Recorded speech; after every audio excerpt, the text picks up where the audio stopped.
Please welcome on stage Mahima Klinge.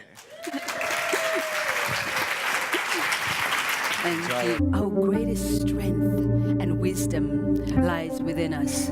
I'd like to invite you all to an experience of unity. Stand strong and stand tall. Stand available to connect with yourself in the most beautiful and profound way.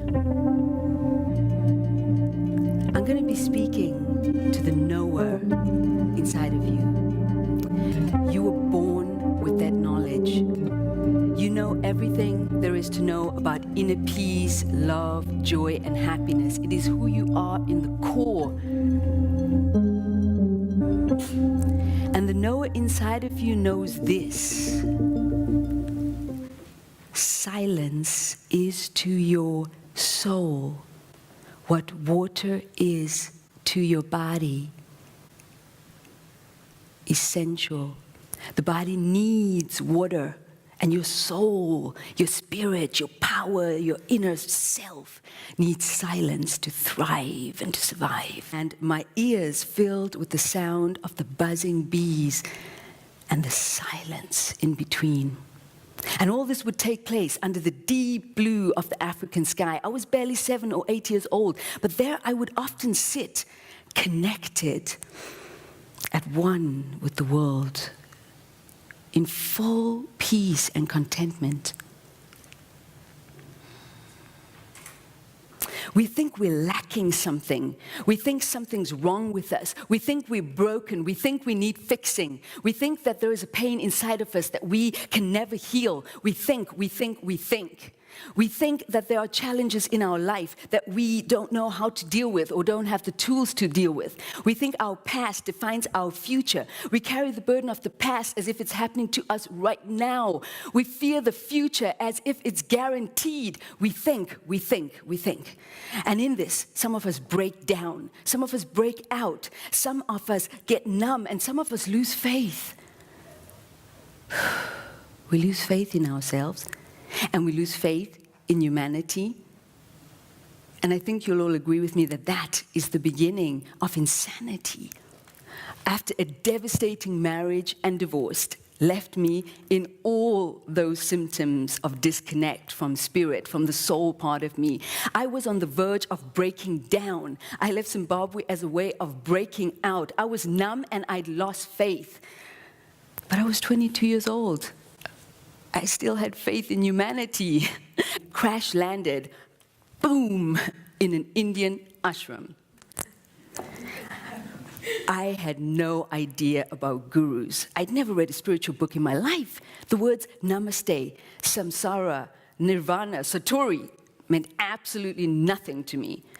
Not only was I completely clueless, I was completely skeptical of what I saw when I arrived at this ashram. I'm talking about those long robes, the long hair, the long beards, and the long eye-gazing sessions. It was a cold marble floor, and I sat there looking around me, and all I could think of is, what the fuck am I doing here? Louder and louder and louder and louder until there was everybody dancing and moving chaotically, almost like I've never seen anything like this. Hundreds of people giving gas fully, and then they would suddenly lift the energy up and stop. Whew. And all I could do was breathe in, exhale, and close my eyes. I suddenly entered into this deepest state of inner awareness and inner peace. It was the most profound thing I'd ever experienced in my life up to that point. I fully awoke to something. It was a thing that I didn't know existed until that moment. I had arrived there with an empty heart and a full head. And there I now sat with an empty head and a full, overflowing heart. That nothing gives me more pleasure than to support other people to find their inner strength and power. We are living in a friendly universe that wants nothing more for us than to succeed and is cheering us on every step of the way. Since then, my heart is open and I'm able to love and give and share. And it doesn't matter if I like people or don't like people, agree with them, agree with what they're doing. I love all beings. I accept all beings. And there's an openness. I am love, not looking for love. And the most exciting thing is that since then, I can create, I can think, independent of the limitations that people are constantly trying to put on me. And stop thinking, I'll be happy when I meet that beautiful man, when I get that beautiful kid, when I get my dream job or make those millions. Everything you need is already inside of you right now. But why is that so difficult for us to accept and to know?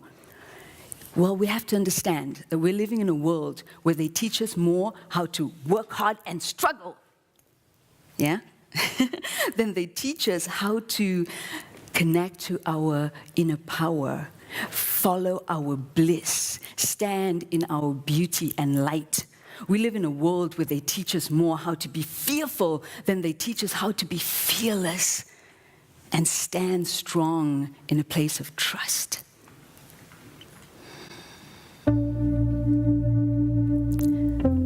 Now, I'm not saying that you have to go to India like I did and find an Indian guru. Personal development has come a long way since then. So it's really exciting. You can find a teacher, a guide, a mentor, a coach, anybody who can help you to find your inner power and strength right now.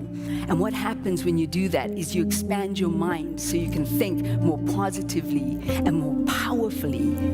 And what happens when you do that is you let go of the fear and the pain of the past so that you can love and give more generously. But most importantly, the exciting and the most exciting part is when you do these things, two things, you enter into this state where you connect to an inner peace, a love, a joy, a beauty that has nothing and no bearing to do with the outside circumstances, events, or people in your life. It is who you are in the core. It is your birthright. Be open to that now. Because any lasting transformation you seek can only take place inside of you in the power of the now.